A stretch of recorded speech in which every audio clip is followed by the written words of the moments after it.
My name is Madison, and I'm 21 years old. I live with my parents and my younger sister, Jacqueline, who is 14. These days, Mom and Dad work long hours at the local factory just to pay the bills. But life wasn't always like this. When I was younger, things were very different. My parents owned a successful business, and we lived in a big, beautiful one-story house with a porch that went all the way around. I used to sit there and dream about my future. I still remember the sweet smell of Mom's garden roses and the sound of Dad laughing during family game nights in our big living room. Everything started to change when I was 16. The business began to fail, and things quickly went downhill. One bad month turned into many, and soon we were deep in debt. We lost the house first. I'll never forget the day we moved out. Jacqueline was happily skipping down the driveway, not knowing we weren't coming back. She was only 9 and too young to understand why we were moving into a small, crowded apartment instead of going home. To help out, I started working part-time at Tom's Cafe after school. I served coffee and sandwiches to people who once came to our house for dinner parties. It felt strange, but we needed the money. Mom and Dad both got jobs at the factory, but with the leftover debts and daily bills, it still wasn't enough. While I was getting used to eating instant noodles and wearing second-hand clothes, Jacqueline seemed to be living in a different world. She'd come home from school asking for new phones, fancy clothes, and big birthday parties. Somehow, Mom and Dad always gave her what she wanted. "She's too young to understand," they'd say. "We don't want her to feel left out. But can we really afford this?" I'd ask, watching them swipe their credit card again, even though it was already full. "Don't worry about it, Madison," Mom would say, brushing Jacqueline's hair. "She just needs time to get used to everything." But how could Jacqueline get used to something she didn't even know was happening? While I was saving every penny and working extra hours, Jacqueline acted like nothing had changed. Getting that college scholarship felt like I had won the lottery. I still remember the day the acceptance letter came. Mom and Dad hugged me, and even Jacqueline looked a little impressed, though she quickly went back to playing on her new iPad. "You've always been the smart one," Dad said, his eyes filled with pride. That was one of the rare times I felt seen. Usually, all the attention went to Jacqueline. College was hard but worth it. While other students complained about their student loans, I felt grateful every day for the scholarship that let me study without worry. I majored in business administration, hoping I could help my parents rebuild what they had lost. The day I graduated, I already had a job waiting for me at the Stanton Law Firm, one of the bigger companies in our town. The salary wasn't huge, but it was enough to help my family. I chose to stay at home, not just to save money, but because I knew my parents still needed help with the never-ending bills. But life wasn't smooth. I stopped spending on clothes and eating out so I could help with expenses. Meanwhile, Jacqueline's spending only seemed to grow. One evening, I came home really tired after a long day at work. My stomach was growling because I had skipped lunch to finish a project. I opened the fridge, hoping to find something to eat, but there was only some ketchup and a half-empty milk carton. "Mom, what's for dinner?" I called out, already guessing the answer. "Oh, honey, we're a bit short this week," she said from the living room. "Maybe we can order pizza?" Just then, Jacqueline came bouncing down the stairs wearing what looked like a brand new designer jacket. The price tag was still hanging on it. It said $200. That money could have bought enough groceries for 1 week's. "Where did that jacket come from?" I asked, trying to keep calm. "Isn't it cute?" Jacqueline smiled, spinning around. "Kelly and Joyce both have one, and Mom said I could get it too." "Mom, are you serious?" I turned to her. "We don't even have food in the house, but Jacqueline gets another jacket." "Madison, please." Mom sighed in that tone I hated, the one that made me feel like I was being unreasonable. "Jacqueline needs to fit in at school. You know how teenagers are." "Yeah, Madison," Jacqueline added, rolling her eyes. "You don't get it. All my friends have the latest stuff. It's so embarrassing when I'm the only one without new phone or clothes." I wanted to scream. I wanted to tell her what real embarrassment felt like having to wear the same clothes to work several times a week because I was using all my money to pay off family debts. But I stayed quiet, just standing there as Jacqueline looked at herself in the mirror while my stomach growled. "We need to talk about what's really important," I said, trying to speak to my parents. "We can't keep living like this. Jacqueline needs to understand. Jacqueline needs to fit in with her friends," Dad said, cutting me off without even looking up from his newspaper. "You know how mean kids can be at her school. All those rich girls with their fancy stuff." I gave up trying to argue. How could I win against Jacqueline's tears and my parents' never-ending excuses? While I was counting every dollar I spent, Jacqueline's friends kept getting newer, fancier things, and my parents kept trying to make sure she didn't feel left out, even if it meant we had no food. It all started with $5,000. I kept the cash hidden in my wallet behind my driver's license. It was my emergency fund, something I had slowly saved up dollar by dollar. One morning, I opened my wallet to add $10 from my paycheck, and the money was gone. Just gone. My hands shook as I emptied the wallet onto my bed. I checked every pocket, twice, even 2 times, but deep down I already knew what had happened. I had seen Jacqueline looking at my wallet the day before when I left it on the kitchen counter while making dinner. "Jacqueline," I shouted, walking straight into her room without knocking. "Did you take money from my wallet?" She looked up from her phone, eyes wide, trying to look innocent. "What? No." "How could you even think that? There's $5,000 missing," I said. "And you're the only one who—" "I can't believe you," she cried, suddenly bursting into tears. Real tears, with mascara running down her face. "How dare you say I stole from you? I'm your sister." Her crying was so loud, it brought Mom rushing into the room. "What's going on in here?" she asked. "Madison thinks," Jacqueline began, sobbing harder. "I stole money from her." Jacqueline cried loudly, throwing herself into Mom's arms. "She hates me. She's always hated me because you love me more." Mom gave me that disappointed look I knew all too well. "How could you accuse your sister of something like that?" I stood there and watched Jacqueline's dramatic act, and for a moment, I actually started to question myself. Maybe I had misplaced the money. Maybe I spent it and forgot. Maybe someone at work had taken it. After that, I stopped keeping cash. I decided to only use my card. No more missing money, no more confusion. Problem solved, or at least that's what I thought. Then came the dress. I was doing laundry when Jacqueline walked through the front door, smiling and wearing a fancy dress that looked like it came from Margaret, one of those brands where the dress costs more than our monthly rent. "Where did that come from?" I asked, holding a bunch of wet clothes. "Oh, this old thing," she said, spinning around as the fabric swirled around her legs. "I've had it forever." "Mom?" "Dad." I called out. "Did you buy Jacqueline another expensive dress?" They both looked confused. Dad frowned and said, "No, we didn't buy her any dress." That's when alarm bells started ringing in my head. Where was a 14-year-old getting designer clothes like that? The thoughts that followed made my stomach twist. Was she stealing? Hanging out with bad people? Doing something dangerous to get money? That night, I sat at my desk with all kinds of scary thoughts going through my head. Then I remembered my bank card.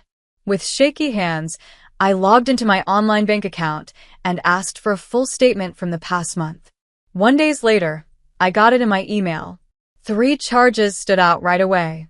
$770 at Bloomingdale's, $500 at Rockefeller Center, $900 at Bergdorf Goodman.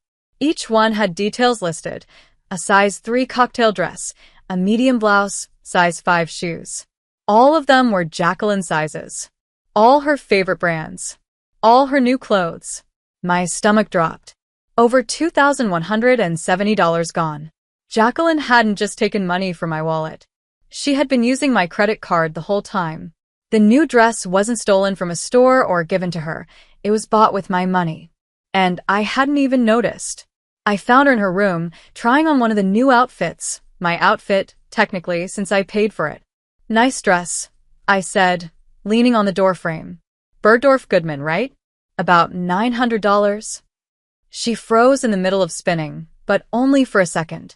"What are you talking about?" "Stop pretending, Jacqueline," I said. "I have the credit card statements right here." I held up the papers. 3 shopping trips, $2,170. All in your size. All from your favorite stores. You're crazy, Jacqueline said, but her voice shook a little. Really? I said. Should we call the stores? I bet their cameras caught some interesting videos. Want to see yourself shopping with my card? Jacqueline's face turned pale for a second, but she quickly acted normal again. Whatever. You can't prove anything. Mom. Dad, I shouted. Family meeting now. They both came into the living room. Dad was still in his work clothes, and Mom was wiping her hands on a dish towel. I laid the bank papers on the coffee table. Look at these, I said, pointing at the charges. Jacqueline used my credit card. She spent $2,170 on clothes. Dad frowned and adjusted his glasses. Madison, that's a big accusation. Are you sure you didn't just forget? Forget spending $2,170 on clothes? In Jacqueline's eyes. I said, shocked. Really, Dad? Mom picked up the papers and looked at the list. Well, even if, and I'm not saying she did, but even if Jacqueline used your card, she's at a difficult age. I couldn't believe what I was hearing. Are you serious? She stole from me, I said. Teenagers do silly things sometimes, Mom said, gently holding Jacqueline's hand. It's just part of growing up. Remember when you were her age? When I was her age, I wasn't stealing thousands of dollars from my family. I shouted. Don't be so dramatic, Madison, Mom said with a sigh. If it was Jacqueline, and we're not saying it was, maybe we just think of it as an early birthday gift. I stared at her in disbelief. A birthday gift? She stole from me. That's credit card fraud. Now you're just making it sound worse than it is, Mom said, waving her hand like it didn't matter. Jacqueline is going through changes. Her friends have nice things, and she's trying to fit in. You need to be more understanding. Understanding, I said, feeling like I was losing my mind. She stole $2,170 from me. Madison, Dad finally spoke up. Your mom's right. You're making too much of this. Just let it go. Jacqueline sat there the whole time with a small smile on her face. She knew she'd won. She always won. You don't understand what you're doing, I said, my voice shaking with frustration. This isn't even about the money anymore. If Jacqueline is stealing from family now, what's next? She could get into serious trouble later. There it is, Dad said, shaking his head. You're jealous. You've always been jealous of your sister. I let out a bitter laugh. Jealous? Of what? Being a thief? Being spoiled rotten? See, Mom said, pointing at me. This is what jealousy looks like. You just can't handle that we give Jacqueline nice things. I couldn't stay in that house another minute. It felt like the walls were closing in, and every look from my family felt like another stab in the back. I grabbed my car keys and drove through the dark streets, not really knowing where I was going. Somehow, I ended up outside Evelyn's apartment. She had been my closest friend since we started working together, and right then, I needed someone who would understand and tell me the truth. Evelyn's apartment always felt safe. She listened without interrupting while I told her everything. The stolen money, the credit card charges, and how my parents refused to see what was really happening. The wine she poured helped me calm down, but it didn't take away the pain of how my family had betrayed me. This is crazy, Evelyn said when I finished talking. Your sister needs a serious wake-up call before she ends up in real trouble. I've tried everything, I said with a tired sigh. They just keep making excuses for her. Evelyn was quiet for a moment, gently spinning the wine in her glass. You know, my Uncle Mark's a police officer. Maybe he could help. I looked up. What do you mean? He could stop by your house and talk to your sister. Scare her a bit. Help her understand this isn't a joke. He's done it before for other families. Sometimes kids need to see how serious things can get. Over the next 1 days, we made a plan. Everything had to feel real. Jacqueline needed to believe she was actually in trouble. We planned it for dinner time, so everyone would be home. That evening, we sat around the table like it was any normal night. Mom had made lasagna, and the smell filled the house. Normally, that smell felt warm and comforting. But tonight, I couldn't eat. My stomach was in knots. Jacqueline talked the most, like she always did. She had no idea her world was about to change. "I'll get it," she said cheerfully when the doorbell rang. She probably thought it was one of her friends. But when she opened the door and saw Officer Richard standing there in full uniform, his badge shining under the porch light, everything changed. Her face turned pale, and she stepped back, almost tripping over her feet. "What's going on?" Mom said, rushing to the door. Dad was right behind her. "I called them," I said as I stood up from the table. My voice was steady, even though my heart was beating fast. "Someone stole $2,170 from my credit card. I want to know who did it." Officer Richard stood in the living room. The room felt heavy and quiet. Jacqueline had dropped onto the couch, already crying. Our parents stood nearby, looking confused and worried. "Miss Jacqueline," Officer Richard began. His voice was firm but calm. "We have strong evidence that credit card fraud happened at this address. Store records, camera footage, and witness statements all point to you." Jacqueline cried even harder, but Officer Richard didn't stop. "I've seen cases like this before. Good kids from good homes who thought stealing a little money wouldn't matter. Do you know where most of them end up?" He paused and let the silence sink in. Jacqueline shook her head slightly, her mascara running down her face. "There was a girl about your age," he said. "She started by stealing from her family just like this. She thought it was no big deal. Last month, I had to arrest her for grand theft. She could go to jail for years." He leaned in a bit. "Is that what you want for yourself, Jacqueline?" Mom tried to speak, but Officer Richard raised his hand.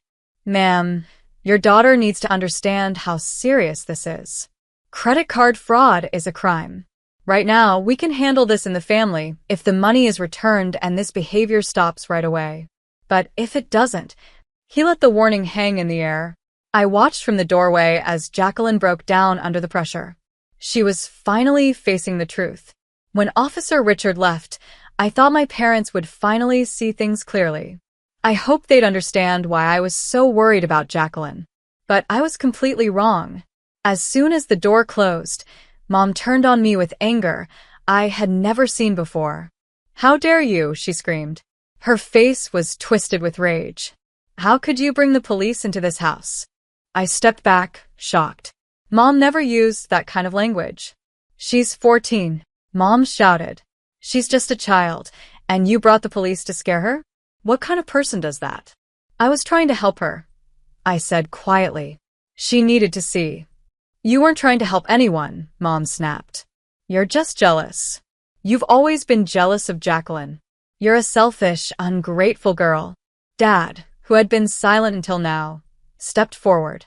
His voice was low but full of cold anger. "Get out," he said. "Get out of this house. You're no daughter of mine. No daughter of mine would do this to her sister."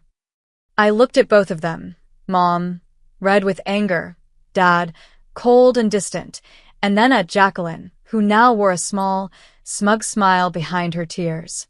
And just like that, I felt very calm. The next morning, I packed up my life into boxes and bags. It was strange how 16 years of memories could fit into such a small space. Every item reminded me of something: my high school graduation photo, the mug I used every morning, and the blanket Mom gave me for Christmas years ago. I left that blanket behind. Jacqueline stood in her doorway, watching me carry the boxes to my car. She didn't offer to help, and I didn't ask. Mom and Dad had already left for work without saying goodbye. The silence in the house felt heavy. Finding a new place wasn't hard. My job at the Stanton law firm paid well, so I was able to rent a small one-bedroom apartment across town. It wasn't fancy, but it was mine. No stolen credit cards, no family drama, no guilt, just peace and quiet. That first month, I started building a new life. I bought used furniture, found the cheapest grocery store, and figured out which neighbor smiled back when I said hello. It wasn't perfect, but it was peaceful. Then one Sunday evening, my phone rang. It was Mom.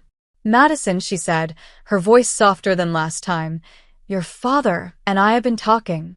We forgive you for what happened." I almost laughed. "They forgave me? We want you to come home," she continued. And we need help with the loan payment this month. Things have been tight since you left. I felt the familiar guilt trying to creep in, but this time, I didn't let it win. No, I said. You don't get to call me names, throw me out, and then ask for money. I'm done. Madison, please, she began, but I ended the call and blocked her number. Then I blocked Dad and Jacqueline too. It felt awful, but also freeing. Next came the emails, messages saying they were behind on bills, begging for help. I blocked those too. Then came messages on social media, from old family friends, distant relatives, anyone they could reach out to. They all talked about family, forgiveness, and asked for money. I blocked them all. One Monday morning, they showed up at my office building. I watched from the third floor as they argued with the security guards in the lobby. I had already warned the guards not to let them up. Dad looked older than I remembered. Shoulders slouched like the stress was too much. Mom was crying and causing a scene just like she always did. I turned away from the window and went back to my desk. There were contracts to read, meetings to attend, and a life to live, a life that was finally mine. It's been 5 months since I last talked to my family. My small apartment now feels like a real home. It's filled with plants, books, and a calm feeling I never knew I needed. Sometimes, when I sit on my secondhand couch with a cup of tea and watch the sunset through the window, I wonder how they're doing. Evelyn still tells me what she hears, even though I never ask. She lives nearby and runs into them sometimes. Last week, she said Dad got a second job at the hardware store. He works evenings and weekends now. I picture him, already tired from his factory job, spending his nights putting items on shelves. That thought weighs heavy on my heart. He's working so hard because they can't manage without the money I used to give them. Evelyn also said the bank is helping them change their loan plans. Mom's been going there a lot, crying and trying to make people feel sorry for her, the same way she used to do with me. But banks don't care about crying mothers or teenage daughters who want expensive clothes. They only care about getting paid. And now, my parents are running out of ways to pay. Their lifestyle has changed a lot since I left. No more shopping sprees for Jacqueline. No more fancy gadgets or designer things. Evelyn told me she saw Jacqueline wear the same clothes twice in 1 week. 5 months ago, that would have never happened. Part of me hopes this is teaching her something my parents never could. But honestly, I'm not sure it will. Sometimes, especially at night when everything is quiet, I feel guilty. I think about Dad, his rough hands from years of hard work, now counting items at the store instead of resting. I think about Mom, who, despite everything, is still my mother. I even think about Jacqueline, who is only 16, still a child in many ways, shaped by years of being spoiled. But then I remember the night they kicked me out. I remember Mom calling me trash. I remember Dad telling me I wasn't his daughter anymore. I remember Jacqueline smiling behind her fake tears. I remember all the years I gave everything I had, only to be treated like an aim, not a daughter. That guilt goes away. And what comes instead is a strong feeling that I need to protect the peace I've finally found. My friends tell me, people say I should try to make peace with my family, because family is family no matter what. But they don't understand that fixing things means both sides have to admit what went wrong. My parents still believe they did nothing wrong. They don't want to make things right. They just want their human ATM back. I'm sure Jacqueline hasn't thought much about me either, except when she misses her endless shopping trips. Maybe one day things will change. Maybe Dad will see that always protecting Jacqueline caused more harm than good. Maybe Mom will realize that love isn't about buying designer clothes or maxing out credit cards. Maybe Jacqueline will grow up and understand what she lost when she broke my trust. Maybe, just maybe, they'll miss me for who I am, not for the money I gave. But until that day comes, I'm living my own life. Last month, I got a promotion at work. Now, I'm even thinking about buying my own place instead of renting. I'm learning who I really am without the pressure of trying to please everyone in my family. And I've learned something important. It's possible to miss people and still know your life is better without them.